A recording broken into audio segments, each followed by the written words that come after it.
안녕하세요. 예, 만나 뵙게 돼서 반갑습니다. 처음이죠? 예, 저도 이 학원에 처음입니다. 여러분과 제가 처음인데요. 처음은 항상 설레기도 하고 기대되기도 하고 두렵기도 하고 그렇습니다. 예, 이번 주 이제 첫 개강이 시작됐는데 월요일 날은 뭐 했어요? 중개사법 2차 과목. 그리고 어제는 뭐 했어요? 부동산 개론 1차 과목. 오늘은 무슨 과목이에요? 부동산 공법이죠. 공법은 1차 과목이에요? 2차 과목이에요? 2차 과목이요? 예. 공법, 부동산 공법 어렵다고 하던가요? 어렵다고 이야기는 들어보셨어요? 근데 어려울까요? 예. 뭐 모든 과목이 다 어렵죠. 예. 근데 양이 좀 많아요. 많기 때문에 2차 과목 중에서는 어렵게 느끼는 과목 중에 하나입니다. 그래서 오늘은 첫 수업이고 그러니까요.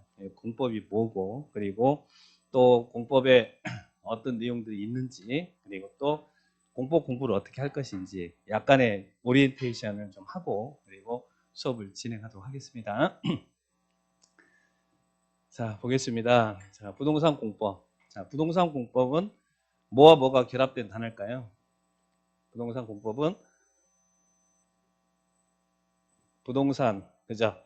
부동산의 반대말은 뭐예요? 부동산 반대말은 동산. 그러면 동산은 움직이는 거죠? 근데 부동산은 움직이지 않는 것이다. 그러면 우리 민법에서는 부동산은 토지와 토지에 있는 정착물을 말한다. 이렇게 개념을 정해요. 토지와 토지에 있는 정착물.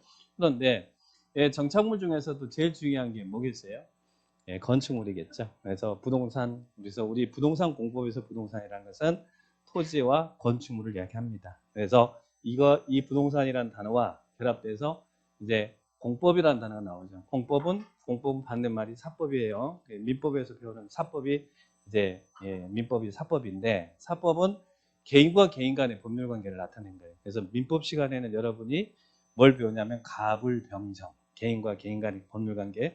뭐 개인과 개인 간의 법률 관계는 수평 관계가 있어요, 수직적 관계가 있어요. 수평이죠. 그래서 사법은 개인과 개인 간의 법률 관계를 규율하고 있는 법이 사법이다. 그래서 이런 사법에 해당되는 대표적인 법이 민법이에요. 민법이라든지 상법이라든지 이런 부분들이 가장 대표적인 사법인데 이에 반해서 공법은 뭐가 공법일까요? 개인과 개인 간의 법률 관계가 아니라 국가와 그리고 국민 간의 이런 법률 관계를 나타내고 있는 법이에요. 그럼 법의 관계는 국가 등 행정 주체와 그리고 개인 간의 법률 관계를 나타내고 있는 법이 이런 법의 형태를 공법이라고 하는 거예요. 공법이란 법이 따로 있는 게 아니고 이런 법의 형태를 갖추면 공법이라고 하고 이런 형태를 갖추면 사법이라고 합니다. 그러면 이런 국가 등 행정 주체와 개인 간의 법률 관계를 나타내고 있는 이 공법의 이런 대표적인 법이 우리 헌법이 있죠. 헌법적 가치 이야기 하잖아요. 그래서 헌법이라든지 행정법이라든지 형법이라든지 이런 법들을 다 공법의 범주로 분류를 합니다. 그러면 그 중에서 부동산 공법은 행정법의 일부라고 생각하시면 돼요. 그래서 행정법의 일반적인 약간의 기초 이론이 좀 여러분이 숙지를 해주셔야 그래야 부동산 공법을 공부하기를 쉽습니다. 그러면 이 부동산 공법이라면 이렇게 정의하겠죠. 부동산 공법이란 토지와 토지에 있는 정착물, 즉 부동산에 대해서 국가 등 행정 주체와 개인 간의 법률 관계를 나타내고 있는 법을 뭐라고 부른다고요? 부동산 공법이다. 이렇게 표현합니다. 그러면 법의 관계가 수평적 관계예요? 수직적 관계예요? 수직이죠. 상하 관계라는 이야기. 그래서 뭐뭐 해라, 하지 말아라, 규제를 가는 법이다. 부동산에 대해서 뭐 하는 법이라고요? 규제를 가는 법이다. 그러면 뭐 때문에 부동산에 대해서 아니 내 건데 내 마음대로 못합니까? 뭐 때문에 규제를 가할까요? 그 이유는 부동산이란 특수성 때문에 그렇죠. 부동산은 유한하다. 그래서 한정적으로 있는 것이지 계속 무한적으로 반복되는 제어가 아니기 때문에 부동산에 대해서는 유한하고 효율적으로 이용할 필요가 있다. 그래서 공공복리를 증진하기 위해서 공법이 존재하더라. 그래서 공공복리라는 말을 다른 말로 뭐라 그럴까요? 공익이라고 하죠. 공익이란 또 쉽게 표현하면 다수의 행복입니다. 그래서 부동산에 대해서 공익을 위해서 규제를 간다. 그래서 부동산에 대한 규제법이 무슨 법이다? 부동산 공법이다. 이렇게 이해를 하시면 되겠어요. 그러면 부동산에 대해서 규제를 가는 이런 규제법이 많이 있을까요? 적을까요? 부동산에 대한 규제를 가는 법이 우리나라에 법이 얼마나 많습니까? 많은 법이 있어요. 근데 그 많은 법 중에서 우리 시험 과목은 이 6개 법률을 우리 공인중개사 시험에서는 부동산 공법이라고 표현하고 있어요. 6개 법률. 6개 법률이 우리 부동산 공법이다. 그래서 부동산 공법은 하나의 법률이 부동산 공법이 아니라 6개 법률을 우리는 부동산 공법이라고 불러요. 이 6개 법률에서 시험에 몇 문제가 시험에 출제가 되냐면 부동산법은 40문제가 출제돼요. 40문제. 6개 법률에서 40문제가 출제된다. 이렇게 기억을 하시면 되겠어요. 그중에 최고의 법이 뭐냐면 국토계획 및 이용에 관한 법률입니다. 오늘 우리가 배울 국토계획 및 이용에 관한 법률이다. 이렇게 이해하시면 돼요. 여기서 국토라는 것은 어디를 이야기할까? 국토라는 것은 전 국토를 이야기합니다. 전국 토지에 대해서 예, 계획을 수립하고 계획에 의해서 이용, 즉 개발도 하고 하는 법이 국토계획 및 이용에 관한 법률이다. 이렇게 정의합니다. 예, 국토계획법 이걸 줄여서 이제 앞으로 줄여서는 국토계획법 이렇게 줄일 거예요. 우리 법명이 길면 줄여서 부르잖아요. 남자친구 그러면 줄여서 뭐라 그래요? 남친, 그죠? 뭐 썰렁합니까? 그처럼 국토계획법은 국토계획법 이렇게 부를 거예요. 또 성질 급하신 분들은 뭐 국계법 뭐 이렇게 부르기도 해요. 근데 일반적인 정식적인 약칭이 일반적으로 국토계획법이라고 많이 불러요. 그래서 국토계획법 이렇게 부르겠습니다. 이 국토계획법은 시험에 몇 문제가 출제된다고요? 12문제가 출제됩니다. 자, 그러면 이 국토계획법은 전 국토에 대해서 적용되는 법이에요. 한반도 머릿속에 이제 여러분이 한반도를 그려보세요. 전 국토에 대해서 계획을 수립하래요. 근데 여기에는 이제 많은 행정계획이 나와요. 계획은 행정청이 수립하는 계획을 행정계획이라고 하는데, 자, 그 행정계획 중에 좀 이따 우리 도시군 관리 계획이라는 거 배울 거예요. 이름이죠. 우리 뭐 부를 때는 이름을 불러야 되는 것처럼 계획인데 계획의 이름이 도시군 관리 계획이다. 라는 이야기예요. 그 관리 계획 내용을 쭉 이제 배울 건데, 관리 계획 내용 중에는 뭐가 있냐면 가장 대표적인 게 용도 지역이라는 게 있어요. 용도 지역. 자, 우리 대한민국 모든 땅에는 땅의 용도가 정해졌겠습니까? 정해지지 않았습니까? 여러분이 땅을 하나 딱 가지고 있어요. 여기 땅을 샀는데, 이 땅을 사서 내 땅이니까 내 마음대로 해야지. 그러면서 여기에다가 막 노보틀 짓고, 룸사롱 짓고, 막 이러면 될까요? 안 될까요? 어떤 사람은 노후들 짓고 룸사롱 짓고, 어떤 사람은 여기다가 아파트 짓고, 또 어떤 사람은 공장 짓고, 여기에다가 창고 짓고, 또 막 이렇게 되면 토지가 효율적으로 이용될 수 없잖아요. 그래서 토지에 대한 용도를 정하고 있다는 이야기예요. 근데 토지에 대한 용도를 어디서 정하냐면 이 법에서 정하고 있어요. 이 법에서. 국토계획법에서. 도시군 관리계획으로 대한민국의 모든 땅에는 땅 용도가 다 정해져 있다는 이야기예요. 근데 이 용도가 토지에 대한 용도를 정하고 있는데, 이 필지별로 정하고 있을까요? 아니면 지역 단위로 정하고 있을까요? 지역으로. 그래서 크게는 이제 토지에 대한 용도를 정하는데, 이 지역이 크게는 도시적 그리고 비도시적, 이 세 개를 비도시적이라고 그래요. 비도시적. 그러면 대한민국은 우리 행정 관할이 시와 군으로 나눠져 있잖아요. 우리 인천은 시예요, 아니면 군이에요? 인천광역시잖아요. 시 중에서도 큰 시잖아요. 광역시잖아요. 그러면 이 인천광역시 안에도 땅 용도가 정해져 있다는 이야기예요. 땅 용도가.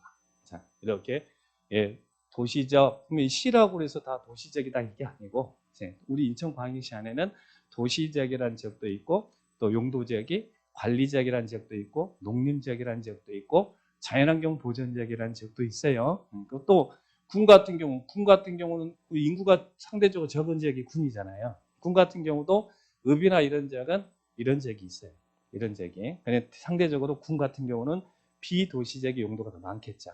그죠? 사람이 없으니까. 그러면 도시지역 같은 경우는 인구와 산업이 밀집되는 지역이에요. 또 밀집이 예상되는 지역. 그런 지역이 도시지역이다. 그러면 인천광역시 관할에도 이 관할에도 분명히 인구와 산업이 밀집되어 있는 지역이 있고 밀집이 안 돼 있는 이런 지역들도 있어요. 그러면 그런 지역들은 이 시라는 행정 관할이 시지만 용도는 시가 아닌 관리지역이나 농림이나 자연환경 보전지역. 시군은 행정 관할을 정하는 것이고, 여기는 용도지역은 쓰임을 정하는 거예요. 땅의 쓰임을 정할 때 이 용도지역을 정합니다. 자, 그러면 이 도시군 관리계획에는 용도지역이 있어요. 그러면 도시지역은 인구와 산업이 밀집되고 밀집이 예상되는 지역인데, 그렇죠? 이 지역은 도시지역일까요? 아닐까요? 당연히 도시지역이죠. 인구가 사는 밀집되어 있으니까 그 쓰임을 정하고 있죠. 그러면 도시지역 안에는 우리는 도시지역의 모임. 그래서 도시지역 안에는 어떻게 나누냐면 주거지역, 그리고 상업지역, 그리고 공업지역, 녹지지역. 이게 도시지역의 모임입니다. 도시지역 안에는 무슨 지역, 무슨 지역, 무슨 지역, 무슨 지역이 있다고요? 주거지역, 상업지역, 공업지역, 녹지지역. 그래서 인천시 도시군 관리계획으로 인천시 관할구역에 대해서 땅 용도를 정하고 있다는 이야기예요. 이 지역은 인구와 산업이 밀집되어 있으니까 도시지역이라고 먼저 정해놓고 도시지역 안에 거주 안녕이 필요하다 그러면 그 지역을 주거지역을 딱 정해놔요. 주거지역. 또 이 지역처럼 업무나 상업시설의 설치가 필요한 지역이다 그러면 여기에다가 상업지역을 딱 지정해 놓는다는 얘기예요. 또 우리 인천에 공단 지역들 많이 있죠. 공장 조성이라든지 이런 필요한 지역이다 그러면 공업지역이라고 딱 지정해놔요. 주상공 지정합니다. 그러면 주상공은 그 기능에 따라 건물이 들어서는 지역이잖아요. 근데 주거지역에서도 어떤 지역 가보면 단독주택 중심의 주택이 들어서 있는 지역이 있고 어떤 지역은 아파트가 막 들어서 있는 지역이 있죠. 그런 지역에서도 주거지역에서도 단독주택이 들어설 수 있는 지역, 공동주택이 들어설 수 있는 지역 이렇게 지역이 다 정해져 있어요.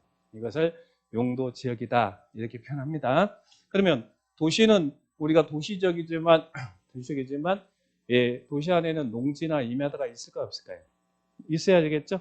그런 지역은 도시지역에서도 보존하지 않는, 개발하지 않는 땅은 녹지지역입니다. 그래서 도시지역 안에도 녹지지역. 그래서 요즘은 이 녹지율이 상당히 중요하잖아요. 녹지가 얼마큼 있느냐. 자, 이런 게 상당히 중요하죠. 자, 그러면 도시지역 안에는 주상목록이 이렇게 딱 있더라. 용도지역을 정합니다. 그리고 도시가 아닌 지역은 무슨 지역이 있다고요? 관리지역, 농림지역, 자연환경 보전지역. 자, 그렇게 용도를 딱 정합니다. 뭐에 의해서? 도시군 관리계획에서. 그래서 이 국토계획법은 전국토에 대해서 이제 물론 대표적인 하나를 예를 들어 놓은 거예요. 자, 그러면 여기서는 12문제가 출제가 됩니다. 나중에 국토계획법이 좀 이따 이제 바로 어떤 체계를 갖고 있는지는 더 구체적으로 들어갈 거예요. 자, 그러면 전국토에 대해서 땅 용도를 정하고 있는데 그 중에 자, 이 도시적, 이 전국토가 이렇게 국토계획법에서 땅 용도를 정하고 있는데 이 녹지적이나 관리적 같은 경우에는 개발한 땅이 아니죠. 여기는 비도시적이고 여기는 도시적은 이 주소공동만 도시적인데 도시 안에서도 녹지적은 건물이 들어선 지역이 아니잖아요. 근데 여기 우리 검단 신도시처럼 여기에다가 신도시를 개발하겠다. 단지 시가지를 조성해야겠다. 그러면 거기에 대한 관련 법이 필요할 거 아니에요. 그 법이 무슨 법이냐면 도시개발법입니다. 자, 도시개발법은 도시개발에 관한 법이에요. 자, 그래서 단지 시가지를 조성한 사업입니다. 그러면 이 도시개발법은 시험에 몇 문제가 출제되냐면 6문제가 출제돼요. 도시개발법은 몇 문제가 출제된다고요? 6문제. 우리 이 지역이 무슨 법에 의해서 만들어진 지역이다? 도시개발법에 의해서 만들어졌다. 그러면 개발 사업할 때는 이 단지를 조성하는데 시가지 신도시 만드는데 여기에다 어디까지를 검단 신도시 지역으로 만들 것인지 또 이런 개발구역을 지정해야 될 것이고 그리고 신도시 개발을 할 때 이 방식을 땅을 사가지고 보상금 지급하고 토지에서 다 쫓아버리고 땅 사가지고 택지 개발해서 분양하는 수용 방식으로 할 것인지 아니면 종전에 토지를 가지고 있는 동전 토지자에게 신도시 개발이 되면 토지를 교환해주는 방식으로 할 것인지 환지 방식으로 할 것인지 이런 개발 사업의 시행 절차를 규정하고 있는 법이 무슨 법이냐면 도시개발법입니다. 도시개발법도 우리 시험에 6문제가 출제가 됩니다. 그러면 전국토에 적용되는 국토계획법 12문제 출제되고 그리고 도시개발법, 단지시가 주사하는 이런 개발법 6문제가 출제된다. 그러면 개발이라는 것은 없는 걸 새로 만드는 거잖아요. 없는 걸 새로 만들죠.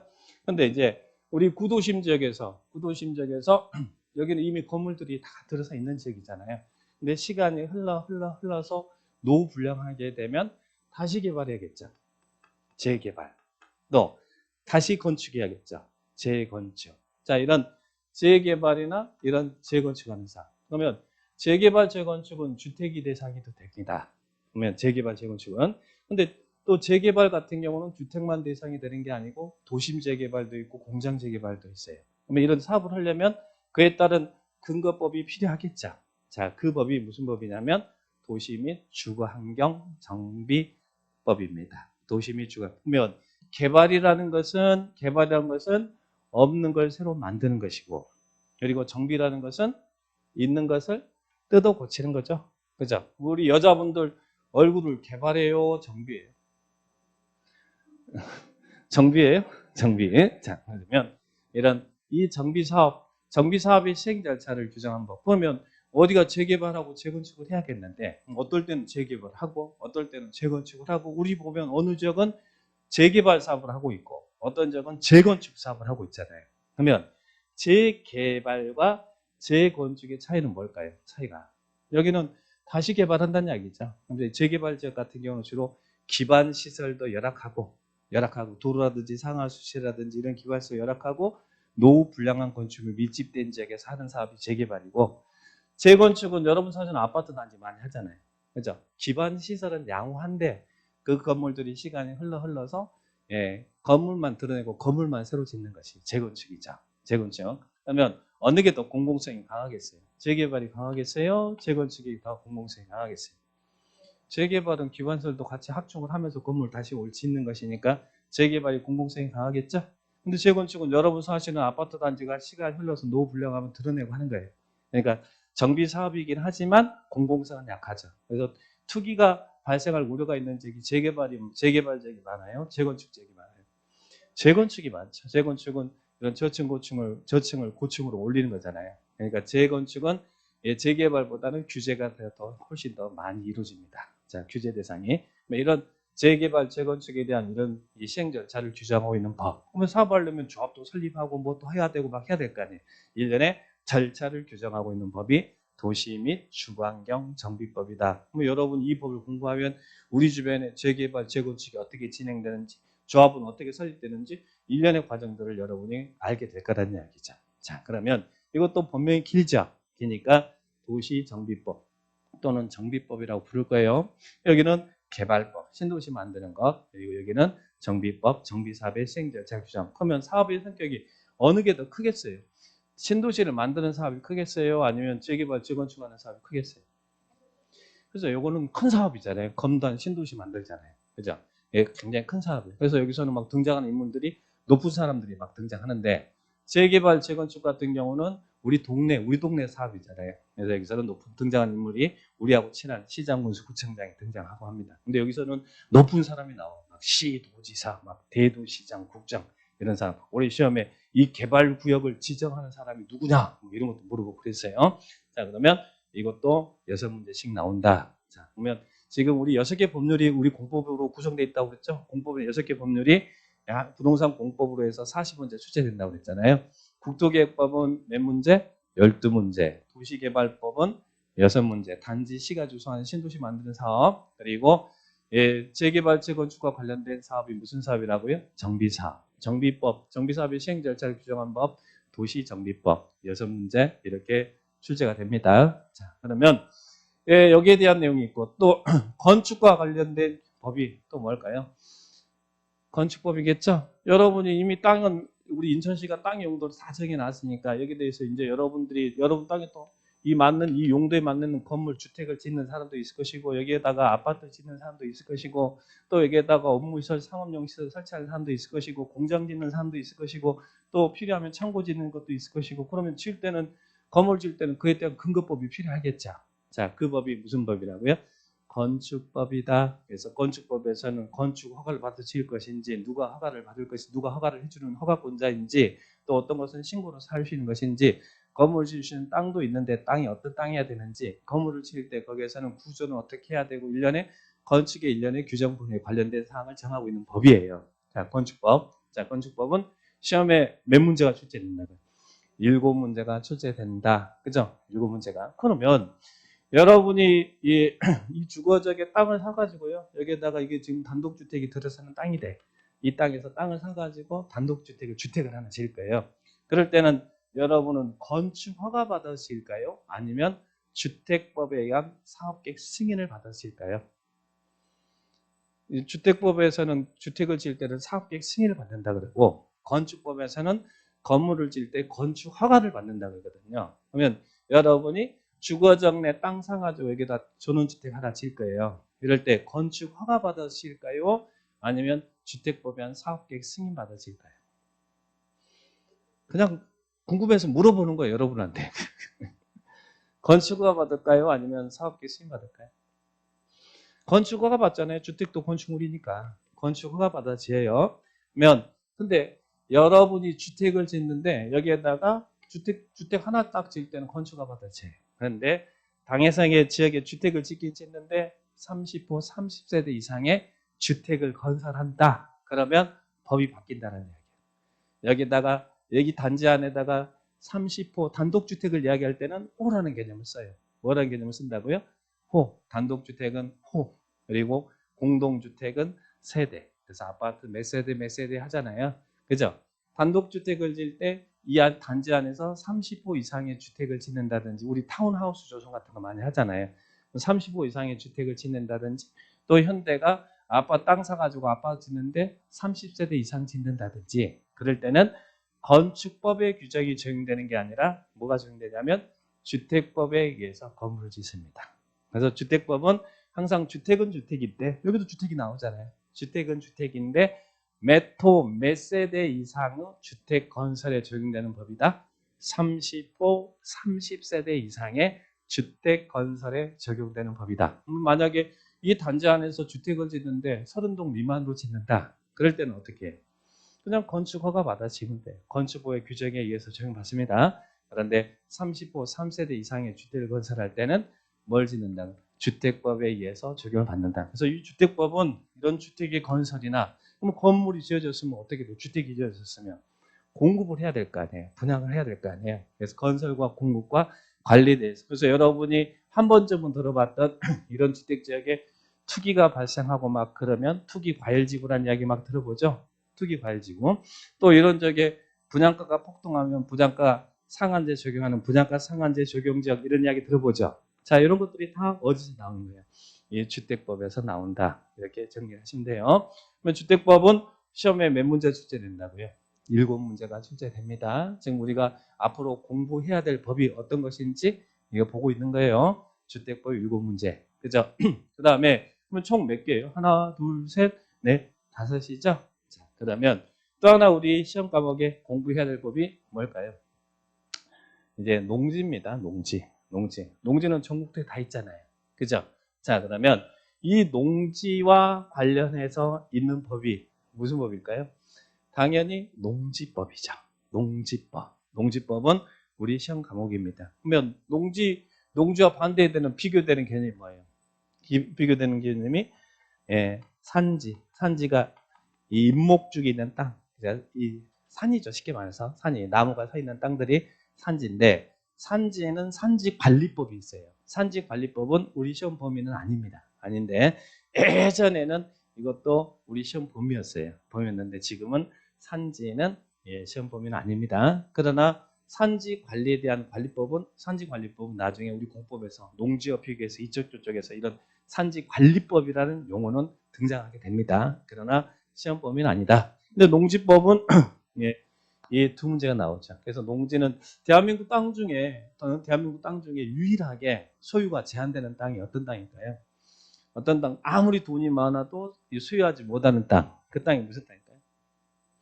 농지예요. 농지는 헌법에 의하면 경자유전의 원칙이 있어요. 경자유전의 원칙이라는 것은 밭을 갈 사람만 밭을 소유해야 된다. 즉 농업 경영할 자가 아니면 농지를 소유해서는 안 된다. 농사 지을 사람만 농지를 소유해야 된다는 거예요. 그래서 이 농지는 농사 지을 사람만 농지를 소유해야 돼요. 그래서 농지를 취득한 사람, 이 사람이 정말 농사 지을 사람이 맞는지 농지 취득 자격 증명이라는 걸 발급받도록 하고 있어요. 그래야 농지증이 발급돼야 농지에 대한 수익권 이전이 가능하도록. 그래서 농지법은 이런 농지 소유와 이용과 보존에 대해서 규정하고 있는 법이 농지법입니다. 그러면 농지법은 시험에 몇 문제 나와요? 2문제 나오죠. 2문제가 출제가 됩니다. 그래서 이 6개 법률에서 총 몇 문제가 출제된다? 40문제가 출제된다. 그렇게 정리하면 됩니다. 자, 그러면 우리 이제 앞으로 볼 법은 국토계획법 몇 문제 나온다고요? 12문제. 국토계획법은 전국토에 대해서 적용되는 법이죠. 자, 그 다음에 전국토 중에서 신도시 만들어야겠다 그러면 거기에 적용되는 법이 도시개발법. 개발법 몇 문제 나온다고요? 6문제. 그리고 여기는 신도시를 만든 거지만 이미 구도심 지역에서 있는 건물 지역에서 재개발, 재건축하는 이런 정비 사업의 시행 절차를 규정한 법이 무슨 법이라고요? 도시정비법. 그래서 다 도시를 만드는 것이고 있는 도시 정비하는 거잖아요. 그래서 앞에는 여기는 이 도시개발법하고 도시정비법은 도시 안에서 도시를 만드는 법이고 도시 안에 정비하는 법이에요. 그래서 앞에 도시라는 단어가 나와 있죠. 자, 그리고 건축과 관련된 법, 건축법, 그리고 주택법, 건축과 관련된 법, 또 농지법. 그래서 총 6개 분야에서 40문제가 시험에 출제가 됩니다. 자, 그 정도 체크를 딱 하시면 됩니다. 이 중에서 여러분 제일 재미있을 법이 무슨 법 같아요? 뭐가 왠지 좀 땡기는, 나 이거는 이 6개 법률 중에서 이거는 겁나 잘할 것 같다. 도시개발법. 네, 개발법 재밌어요. 또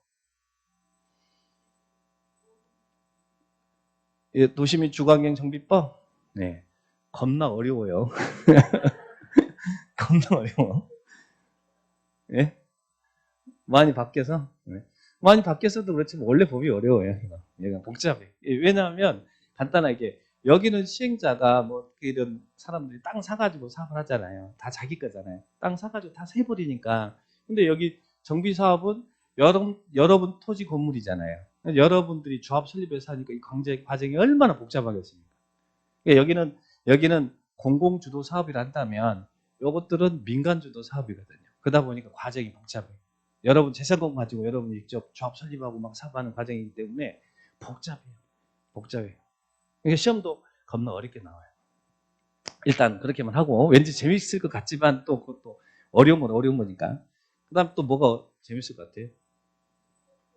주택법. 제가 원하는 답은 안 나오네. 제일 재밌는 것은요. 농지법이에요. 농지법. 왜? 농부의 아들이고 딸인데. 그죠? 농지법 시는 제일 재밌어요. 근데 시험 몇 문제 나와요? 2문제 나오죠. 그죠? 2문제 나와요. 그래서 어떤 분은요, 이 농지법만 시간만 되면요, 눈이 반짝반짝 빛나요. 그리고 물어보면 모르는 게 없어. 대답도 너무 잘해. 근데 그분은 저랑 지금 5년째 같이 수업 받고 있어요. 왜 그래요? 2문제밖에 안 나요. 죽으라고 해도 2문제네. 이게 맥스란 얘기, 2문제가. 어떨 때는 여기가 10문제 나오고 어떨 때는 여기가 2문제 나오고 그러진 않거든요. 문항수가 딱딱딱딱 고정돼 있다는 이야기야. 그러니까 여러분들이 이렇게 문항수를 이야기하는 것은 어떻게 공부를 해야 될지 나름대로 통밥이 좀 잡히잖아요. 그죠? 40문제 중에서 6개 법률이 이렇게 출제가 된다. 이 정리를 딱 하시면 되겠습니다. 자, 그러면 공법이 이렇게 되는데 그럼 공법을 어떻게 공부할까? 공법은 아까 소지 이야기했지만 공법은 양이 많다 그랬죠. 그죠? 이 6개 법률은 하나의 공법이라고 하고 하나의 과목으로 40문제 출제가 되거든요. 우리 여러분이 월요일 날 배웠던 공인중개사법 있잖아요. 그건 하나의 법률에서 40문제가 나오잖아요. 근데 우리 공법은 6개 법률을 하나로 묶어가지고 40문제를 출제하니까 양이 어마무시하게 많죠. 어마어마합니다. 특히 국토계획 및 연안법률 이거 하나 자체가 12문제짜리가 이 하나 법률이 공인중개사법보다 훨씬 양이 많아요. 어마어마하게 많아요. 근데 이런 게 또 건축법은 작년 건축법도 어마어마하게 많고 다 관련 법들 내용들이 많은 내용. 그러다 보니까 공법은 시험 범위가 출제될 수 있는 범위가 요만큼이라 한다면 이걸 여러분이 다 공부할 수 있을까 없을까? 공부 못해요. 그래서 공법은 몇 점이 100점이냐면 80점이 100점이라 생각하시면 돼요. 100점짜리 공부하지 마시는 이야기. 할 수도 없어요. 그거 하게 되면 혼자 우리는 수업은 요만큼 이 80점 범위 내에서 열심히 수업을 할 건데 아니야 그래도 나는 왠지 불안해. 그러면서 이제 요 출제되지 않는 잘 되지 않는 물론 출제가 아예 안 되는 게 아니고 되긴 되는데 잘 되지 않는 뭐 시행 규칙이라든지 막 이런 것도 혼자 찾아서 막 오지 탐험을 해. 오지 탐험. 그러면 될까요? 절대 그런 분들은 공부는 겁나 열심히 하고 많이 하지만 점수는 안 나와요. 거기에서 어느 게 나올지 어떻게 할까요? 그러면 출제 가능한 부분에서 집중적으로 해서 합격을 하면 되잖아요. 그러니까 공법은 8개는 버리세요. 무조건. 8개면 20점이죠? 그러니까 8개면 32개가 만점이라고 생각하시면 된다는 이야기예요. 100점이 만점이 아닙니다. 그러니까 절대 욕심내지 마세요. 공법은 80점이 100점이다. 우리 아직은 절대평가잖아요. 절대평가니까 평균 60점 맞으면 되죠? 공법은 일반적으로 몇 점 맞으면 될까요? 자기 점수 맞으면 돼요. 60점 맞으면 돼. 공법 열심히 해서 월요일날 수업하는 중개사법 내가 도와줘야겠다? 그런 생각하지 마세요. 공법에서 내가 90점 맞아가지고 중개사법은 거기다가 중개사법은 한 40점 맞고 내 20점을 중개사법에다 도와주겠다 이런 생각하면 안 돼요. 공법은 60점만 자기 점수만 맞으면 됩니다. 60점 맞으면 됩니다. 그러니까 공법에 대한 욕심내지 마시고 그러면 공법 공부할 때 어떻게 할 거냐? 자, 숲을 보고 나무를 보자. 먼저 공법 공부할 때요. 제일 중요한 것은 용어 개념입니다. 용어 개념이에요. 용어 개념. 뭐 도시군 기본계획의 문제를 물어보고 또 뭐 이런 개발 밀도 관리구역 문제를 물어보고 기관설 부담구역 물어보고 투기 과열지구 물어보고 분양가 상한제 물어보는데 그런 개념 자체가 안 잡혀 있으면 그 내용을 어떻게 여러분이 문제를 풀 겁니까? 그러니까 용어와 개념을 먼저 숙지를 꼭 하셔야 돼요. 근데 그런 부분들은 제가 11월 달, 12월 달에 이런 용어 개념 위주로 수업을 할 겁니다. 디테일하게 안에 뭐 이런 부분들 들어가질 않고 전체적인 용어과 개념 위주로 그래서 공법에 어떤 법에는 어떤 내용들이 있고 어떤 것들이 있더라. 그래서 개념 정리하고 용어 정리하는 게 이걸 정리하는 게 실력입니다. 이게 용어 개념 정리하세요. 그러니까 그다음에 이제 체계 잡을 거예요. 절차 막 그리고 막 할 거예요. 이제 1, 2월 달부터는 제가 절차도 그리면서 뭐 그게 다 암기할 것도 암기하고 할 거예요. 그래서 개념 정리하고 용어 잡고 그다음에 체계 잡으면 그다음에 암기하면 돼요. 암기는 나중에 하는 거예요. 누구냐 공법 시간에 뭐 누구냐 국장이다 뭐 시도의사다 대도시장이다. 왜? 시험에 중요하니까 합니다. 하지만 그것 때문에 여러분이 처음부터 스트레스 받지 마시라는 얘기예요. 시간 지나면 다 해결돼요. 또 숫자도 공법은 이 많은 내용 중에 숫자도 또 적게 나오겠습니까? 어마어마하게 나오거든요. 막 숫자가 14일이 나오고 30일이 나오고 45일이 나오고 60일이 나오고 40일이 나오고 나올 숫자들 다 나오거든요. 근데 그것 때문에 여러분들이 그 머리 스트레스 받을 필요가 없다는 얘기예요. 그것은 시간이 지나면 암기하지 않아도 나중에 자연스럽게 암기될 수 있으니까 그런 부분들 지금부터 막 그거 막 숫자 외우고 하는 사람들 공부 잘하는 사람들 아니에요. 위험한 사람이에요. 위험한 사람. 그래서 암기는 나중에 하세요. 나중에. 그러니까 처음에는 개념 정리하고 용어 잡고 뭐 이런 부분들 위주로 공부를 하시면 됩니다. 그래서 그 부분들 보시고 결론적으로 제가 수업하는 방향대로만 따라오시면 돼요. 그러면 됩니다. 자, 그 다음에 세 번째 중요 부분 집중적으로 공부하자. 자, 그죠? 자, 우리 6개 법률이 있었죠. 아까 우리 시험 범위 법률 6개를 이야기했던 것은 공법은 40문제 중에서 80점 100점이니까 60점 맞으라고 했죠. 60점 몇 개 맞으면 돼요? 24문제 맞으면 돼요. 24문제. 24문제 맞으면 됩니다. 24문제만 맞으면 실제 시험장에서 60점 맞았다면 잘 맞았다고 해요. 사람들 나중에 여러분이 공부를 하다 보면. 자, 그러면 어떻게 할 것이냐 중요 부분을 집중 좀 하는데 국토계획법이 아까 우리 앞에서 페이지 봤었지만 국토계획법은 전국토에 대해서 적용되는 거잖아요. 그래서 국토계획법이 제일 중요합니다. 12문제 나오죠. 국토계획법은 포기하면 안 돼요. 포기하면 안 돼요. 절대. 이 부분은 또 공부할 때는 좀 어렵지만 실제 시험장에서는 쉽게 출제를 해요. 올해 12문제 중에서 일반적으로 좀 공부 좀 하신 분들은 기본적으로 10문제는 맞출 수 있게끔 냈어요. 원래 매년 국토계획법은 공부할 때는 어렵지만 실제 시험은 쉽습니다. 쉬우니까 국토계획법 포기하면 안 되고 그리고 또 개발법과 비교되는 법이 무슨 법이에요? 아까 도시 및 주거환경 정비법이었죠? 개발법은 새로운 단지 시가지 구성하는 사업이고 정비사업은 재개발 재건축하는 있는 거 뜯어 고치는 사업이잖아요. 그러면 이것도 개발 사업의 시행 절차를 규정하고 있고 이것도 정비사업의 시행 절차를 규정하고 있으니까 비교될 거 아니에요. 비교되는데 먼저 이 도시개발법을 정리를 제대로 좀 해놓으세요. 해놓으면 정비법은 비교하면서 정리하기가 쉬워요. 비교하면서. 근데 아니 저는 정비법이 땡기는데요. 땡겨도 참으세요. 하고 싶더라도 이 개발법을 먼저 정리를 하세요. 개발법을 정리하면 상대적으로 요게 접근하기가 쉽다. 이렇게 정리하고 그 다음에 건축과 관련된 법이 무슨 법이었어요? 건축법하고 주택법이었잖아요. 근데 건축은 아까 건축은 주택도 되고 상가도 되고 공장도 이것저것 다 된다고 그랬잖아요. 그래서 이 건축법을 정리하면 또 상대적으로 비교될 수 있는 게 뭐가 있어요? 주택법이 또 비교될 수 있는 부분이거든요. 그러니까 건축법이 먼저 우선적으로 적용돼야 됩니다. 그래서 공부를 하시고 이 세 개 법을 언제까지? 6월 달까지만 정리를 하세요. 6월 달까지는 이 세 개 법을 정리를 해주세요. 6월 달까지는 세 개 법 정리하면 그러면 이것만 제도 정리하더라도 몇 개를 맞추는 거예요?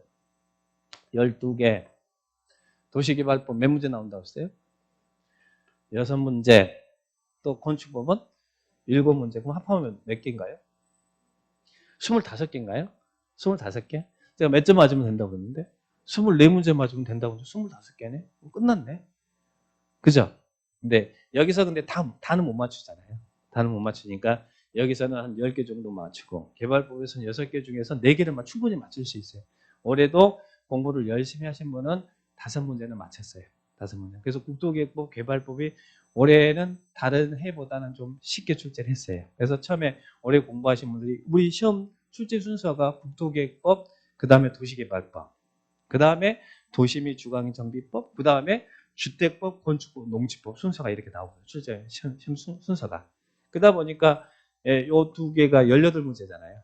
18문제다 보니까 상대적으로 좀 공부한 부분에서 할 수 있는 범위 내에서 출제를 해줬거든요. 그러다 보니까 상대적으로는 좀 공법이 쉬웠던 건 아닙니다. 올해도 어려웠습니다. 어려웠는데 상대적으로 이 2개 법에서 좀 쉽게 여러분이 문제를 맞추시게끔 내줬기 때문에 공법이 올해 같은 경우는 막 어렵다라는 말을 그렇게 심하게 막 어려웠다 이런 말을 하지 않는 이유가 이 2개 법 때문에 그렇거든요.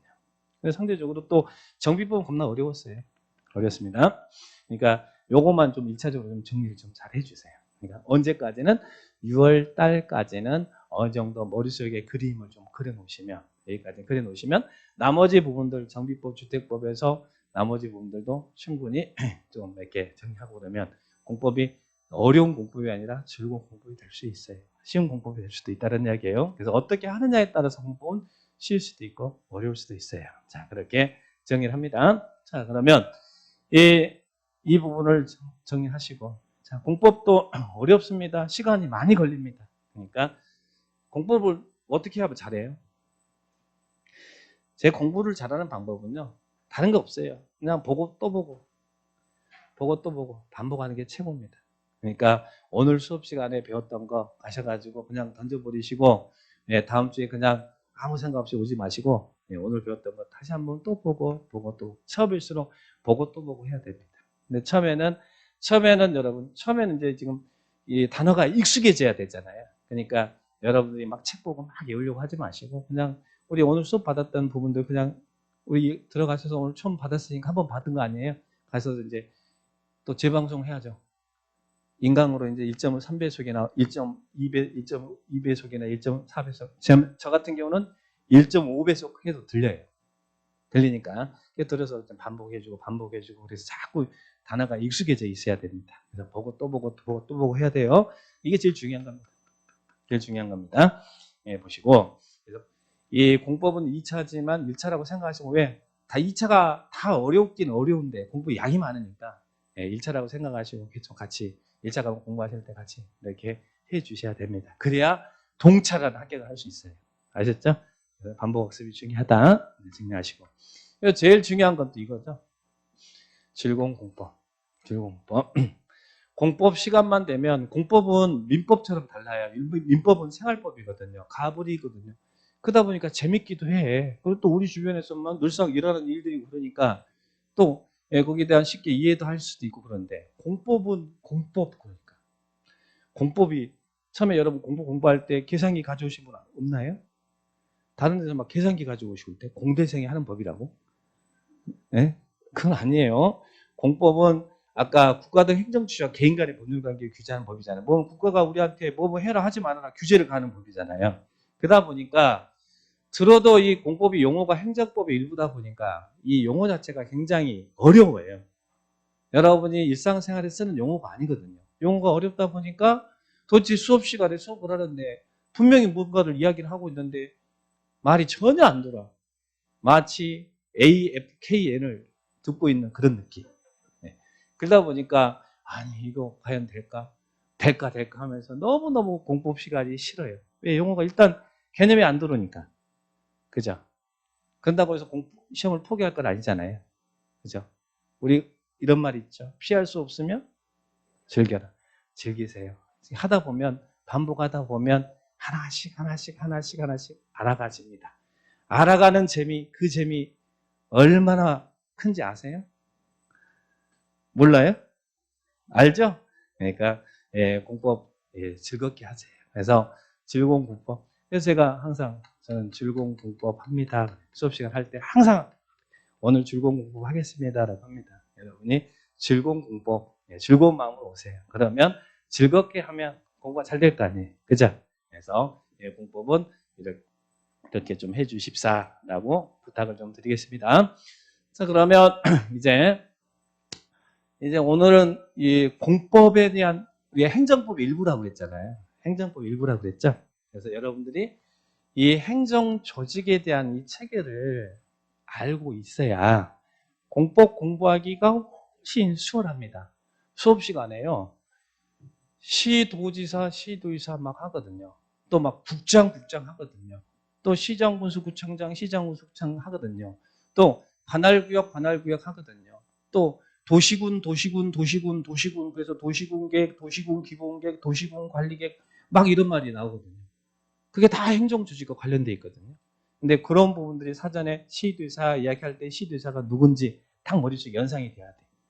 국장 그러면 국장이 누군지 연상이 돼야 된다는 거예요. 그래서 이런 행정 조직에 대한 체계를 잘 이해하고 있으면 공법 공부하기가 훨씬 수월합니다.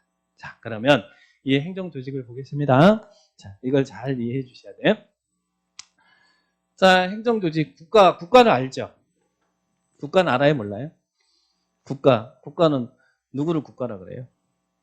정부 하잖아요. 중앙정부, 지방정부 하는데 중앙정부가 국가죠. 그러면 국가의 제일 대빵은 누구예요? 대통령 밑에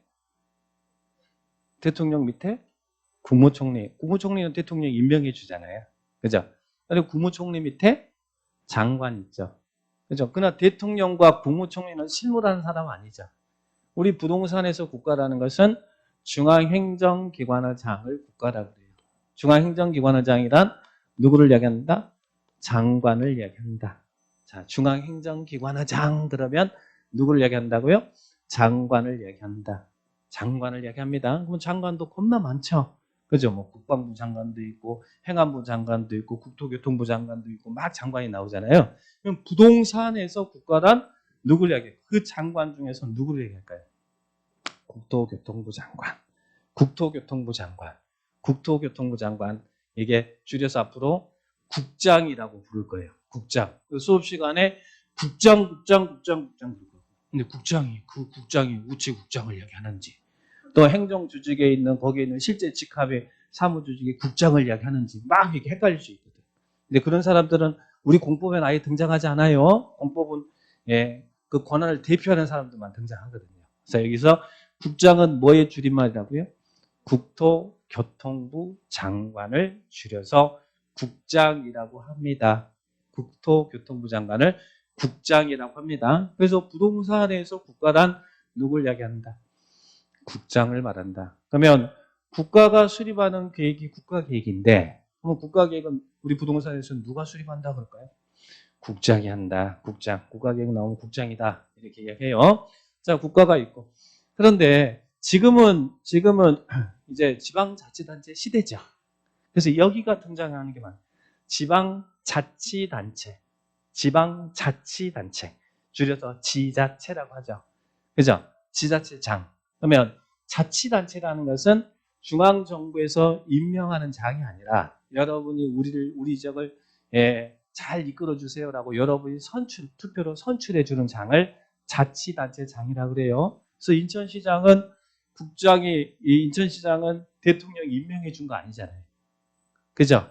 행안부 장관 임명해준 거 아니죠. 인천시장은 누가 뽑아줬어요? 여러분이 뽑아줬잖아요.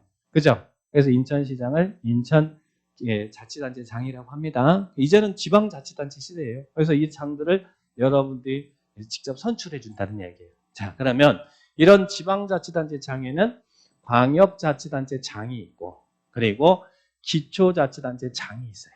자, 이 광역자치단체장하고 기초자치단체장을 잘 이해해 주셔야 됩니다. 자, 그러면 광역자치단체장이란 누굴 이야기한다고요? 시도지사. 자, 시도지사를 뭐라고 한다고요? 광역자치단체장이다. 자, 이 사람이 너무 우리 공법에서는 많이 등장합니다. 왜? 이 사람이 권한을 갖고 있거든요. 이제는 중앙정부 시대가 아니잖아요. 지방자치단체 시대니까. 근데 이 자치단체장 중에서도 이 광역자치단체장이 많은 행정 권한을 갖게 된다는 이야기예요. 많은 행정 권한을 가져. 그러니까 행정 권한을 갖기 때문에 이 사람의 공법에서는 너무너무 많이 등장할 거 아니에요. 수업 시간에 시도지사, 시도의사라는 사람을 제가 1000번 이상 할 거거든요. 그러면 시도의사가 누군지 머릿속에 딱 여러분이 연상이 돼야 될 거 아니에요. 그죠? 자, 그러면 시도의사. 그럼 여기 국가지자체를 우리는 묶어서 뭐라 그럴까요? 여기를 행정청이라고 표현합니다. 그래서 앞으로 행정청 그러면 누구를 묶어서 행정청이라 한다고? 국가와 지자체를 묶어서 뭐라고 표현한다고요? 행정청이다. 행정청, 행정주체. 그러죠. 그러면 우리 한국토지주택공사, LH, 한국토지주택공사, LH는 행정청이에요? 행정청이 아니에요? 여기는 또 한국토지주택공사잖아요. 행정청이 아니죠. 다만 국가가 50% 이상 초과 투자해서 만든 정부 투자기관이잖아요. 그래서 여기를 공공기관 이렇게 표현하지 행정청은 아닙니다. 행정청은 쉽게 국가와 지자체는 행정청이라는 이야기예요. 행정청. 그런데 이제 이런 공공기관 등을 다 합쳐서 부를 때는 행정청 등 이렇게 부르는 거예요. 등이란 건 다른 놈도 들어간다 이 말이죠. 행정청은 누구만 행정청이라 한다고요? 국가와 지자체를 행정청이다. 이렇게 기억을 딱 하시기 바랍니다. 자, 그러면 여기서 이제 중요한 건 누구라고 그랬어요? 시도지사라고 그랬죠? 시도지사가 누구냐? 자, 시도지사를 잘 기억하셔야 돼요. 자, 무엇을 줄여서 시도지사라고 부릅니까? 시도지사.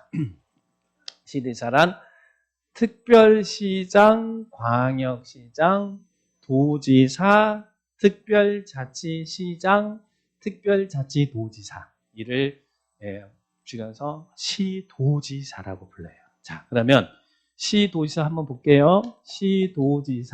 시도지사란 우리 특별시는 어디가 있어요? 서울특별시죠. 그죠? 대한민국의 행정 수도가 있는 지역이잖아요. 대한민국 수도 그러면 서울시잖아요. 그죠? 자, 그러면 서울특별시는 대한민국의 특별시는 몇 개 있어요? 하나 있잖아, 하나. 서울특별시장, 서울시장 있잖아요. 서울은 인구가 거의 1000만이 정도 되죠? 네, 그러면 특별시는 하나 있습니다. 그러면 특별시 하나 있고. 그럼 광역시는 몇 개 광역시가 있어요? 광역시는 6개 광역시가 있나요? 6개 광역시가 있어요? 6개 광역시가 어디가 6개예요? 네? 자, 우리 인천광역시, 또 대전광역시, 또 밑에 광주광역시, 또 경상도 쪽에 3개 있죠? 뭐 있어요? 부산광역시, 대구광역시, 울산광역시 6개 광역시가 있죠? 그죠? 광역시. 근데 이 광역시 기준은 기본이 인구가 100만 이상이 돼야 됩니다. 이게 가장 기본적인 조건이에요. 그러나 도안에도 수원시라든지 고영시라든지 이런 데는 인구가 100만 넘어가잖아요. 100만이 넘었다고 해서 다 광역시는 아니고 기본적으로 광역시라는 타이틀이 붙이려면 가장 기초적인 조건이 인구 100만 이상이 돼야 된다는 얘기예요. 그래서 지금 현재 인구 100만 이상이면서 광역시라는 타이틀을 갖고 있는 지역이 6개가 있다는 이야기예요. 6개 광역시. 그중에 우리 인천광역시 하나잖아요. 자, 그러면 광역시장이 있습니다. 그 광역시장을 광역시장이라고 표현하겠죠. 특별시에서 있으면 특별시장, 광역시는 광역시장. 자, 그리고 또 도입니다. 도. 내륙에 있는 도죠. 내륙에 있는 도. 도는 몇 개 도가 있어요? 도는 몇 개 도? 8개 도. 남자분들 군대 갔을 때 뭐 이렇게 하루 일과 끝나고 그러면 요즘도 하는지 모르겠네. 일과 끝나면 저녁에 식당 갈 때 막 팔도 사나이 노래 부르고 막 그러죠. 보람찬 하루 일과를 끝마치고서 막 그러면서 라면도 팔도 라면이 있고. 도는 몇 개가 있다고요? 8개 도가 있어요. 8개 도. 8개 도가 어디예요? 이게 한 번 더 딱 이렇게 있으면 8개 도가 어디예요? 경기도. 자, 여기가 서울시가 있고, 그죠? 서울시. 근데 서울시는 면적이 커요, 작아요? 면적은 작죠? 면적은 작은 인구 밀도는 겁나 높죠? 그러니까 서울시는 아까 우리가 전국도는 다 땅의 용도가 정해져 있다고 그랬잖아요. 그죠? 그래서 서울시는 누가 용도를 정할까? 이 지역이 주거적이다, 상업적이다, 공업적이다, 녹지적이다는 이거 누가 정해놓을까요? 국장이 정해줄까요? 아니면 서울시장이 정할까요? 네? 예전에는 중앙정부 시대 때는 지자체가 자치권이 없을 때는 모든 걸 중앙정부에서 다 해줬거든. 대한민국 한반도 땅덩어리에 대해서. 근데 지금은 이 사람이 권한자라는 이야기예요. 이 사람이 행정 권한을 갖고 있어. 뭐 서울시에서는 서울시에 대한 땅 용도를 누가 정한다는 얘기예요? 서울시장이 정하는 거예요. 그러니까 시도의사가 중요한 거예요. 시도의사가 중요한 거예요. 그죠? 네, 시도의사가 중요하다. 자, 그러면 여기에 있는 서울시장, 광역시장, 도의사. 그러면 도는 여기가 서울시고 여기에 있는 인천이고 인천을 이렇게 서울과 인천을 둘러싸고 있는 게 뭐예요? 경기도. 경기도 겁나 크잖아요. 경기도 하나. 그리고 또 어디가 있어요? 강원도는 강원 남북도 있어요. 강원도 하나죠? 또 강원 남북도 그러지 마세요. 자, 그 다음에 또 밑에 여기 뭐 있어요? 충남, 충북은 동서로 나눠지잖아요. 그래서 이쪽 서쪽은 어디? 충남. 여기 동쪽은 충북. 이게 나눠지죠? 자, 그리고 또 전라남도는 전라남북도 위아래로 나눠지잖아요. 여기는 북도, 여기는 남도. 여기도 위아래로 나눠지죠? 경상도는 경상남도, 경상북도. 그래서 이렇게 있잖아요. 자, 그죠? 근데 이 안에는 충남에는 여기에 뭐가 있어요? 대전이 있죠? 대전광역시. 근데 대전광역시가 있다고 해서 여기는 충남 도지사하고 대전광역시장은 동급입니다. 자, 여기 이제 얘 충남 지역에 있으니까 여기 있죠? 자, 그리고 또 전남에는 여기 광주광역시 있죠? 자, 여기가 왜 이렇게 됐죠? 왜 아무 말 안 하세요? 네? 여기가 북쪽 아니에요? 여기가 남쪽 아니에요? 근데 왜 아무 말도 안 하세요? 그럼 여기에는 경북에는 어디 있어요? 대구광역시 있죠? 대구광역시 있죠? 그리고 또 경남에는 부산광역시 있잖아요. 그리고 여기 울산광역시 있잖아요. 그러나 이런 데는 도어가 아니라요. 이 광역자치단체장들입니다. 그러니까 광역자치단체장은 도지사하고 동급이에요. 법의 관계가 수평이면 동급입니다. 수평이면 동급이에요. 그러니까 이 사람들은 수평이니까 이 사람들은 다 동급이야. 광역자치단체장. 그러면 8개 도가 있어요. 여기에 있는 장을 누구로 한다고요? 도지사라 한다. 도지사. 그래서 특광도지사, 특별시장, 광역시장, 도지사를 예전에는 시도지사라고 했어요. 그런데 최근 들어서 2개가 생겼어. 특별자치시 어디예요?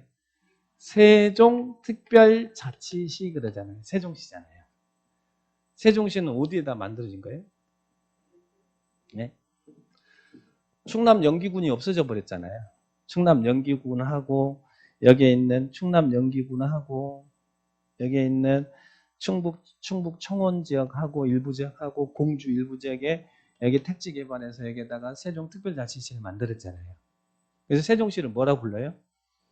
행복도시 그러잖아요. 행복도시라 그러죠? 그러면 세종시 가면 행복한가요? 그래서 행복도시라 그러나? 행정중심 복합도시로서 행정 기능을 갖는 자치권을 주겠다는 이야기죠. 그죠? 그래서 세종시는 인구가 얼마 안 돼요. 지금 30만 좀 넘었어. 그러지만 세종시는 정부 직할의 지휘 감독을 직접 받는 자치권이 있다는 얘기예요. 그러면 세종시장은 광역자치단체장입니다. 제가 법의 관계가 수평이면 동급이라고 그랬죠? 그러니까 세종시장하고 충남도지사는 동급이라는 이야기예요. 인구 가지고 뭐 이게 네가 더 힘이 있다 이거 아니에요. 서울시장하고 세종시장은 동급이야. 그럼 여러분 서울시장 할 거예요? 세종시장 할 거예요? 동급인데? 네? 동급인데? 누구 하셔? 서울시장? 왜 서울시장이에요? 할 게 많아요. 아니 권한은 똑같아요. 동급이면 권한이 똑같은 거지. 그잖아요. 서울시장은 인구가 많다고 너 권한 많이 주고 그런 거 아니에요. 권한은 똑같은 거예요. 근데 이 사람은 하고 싶죠. 네. 왜? 왠지 좋은 일이 많을 것 같으니까.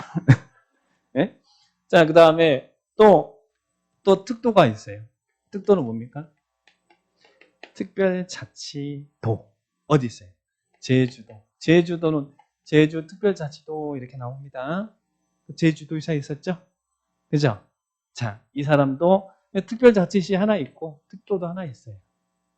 여기를 앞으로는 시도라고 부를 거예요.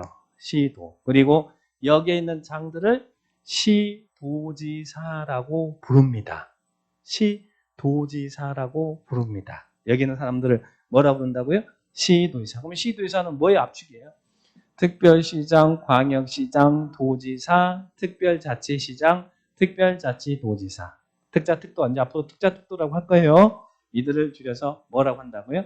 시도지사를 한다. 이 사람들이 광역자치단체장이다라고 해요. 그러면 우리 대한민국의 광역자치단체장은 총 몇 명 있어요? 이 대통령이 중앙정부에서 광역자치단체장 모여! 그러면 대한민국에 몇 명이 가는 거예요?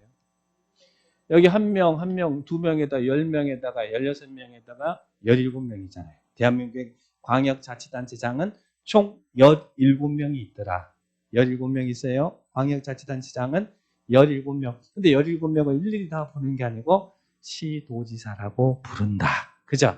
이제는 지방자치단체 시대이기 때문에 대부분의 행정권한은 이 사람이 가져. 이 사람이. 시도지사가 그래서 공법에서는 등장이 많이 되는 거예요. 그러나 경우에 따라서는 국장의 행정권한은 아무리 지자체 시더라도 중앙정부에서 어떤 걸 해야 될 일들이 있겠죠. 그래서 우리 공법에서 무엇을 승인하고 무엇을 결정하고 무엇을 하기 위해서 구역 지정하고 하는 것들은 대부분은 다 여기입니다. 여기 시도지사. 물론 이게 원칙이지만 예는 있겠죠. 근데 이제 원칙이 됐다는 이야기. 그래서 누구냐 모를 때 누구냐 그럴 때 모르면 원칙으로 가야 될 거 아니에요. 어떤 정책을 승인하고 어떤 정책을 결정하고 어떤 정책을 하기 위해서 사업을 하기 위해서 구역을 지정하는 이런 행정 권한은 누가 갖는다? 시도지사가 갖는다. 그죠? 갖는다. 이렇게 이해하시면 돼요. 그래서 이 사람이 등장을 많이 하는 거예요. 이 사람들이. 자, 그래서 여기까지 시도지사까지 일단 보시고 그 다음에 이제 기초자치단체장, 시장군수구청장인데 좀 쉬었다 하죠.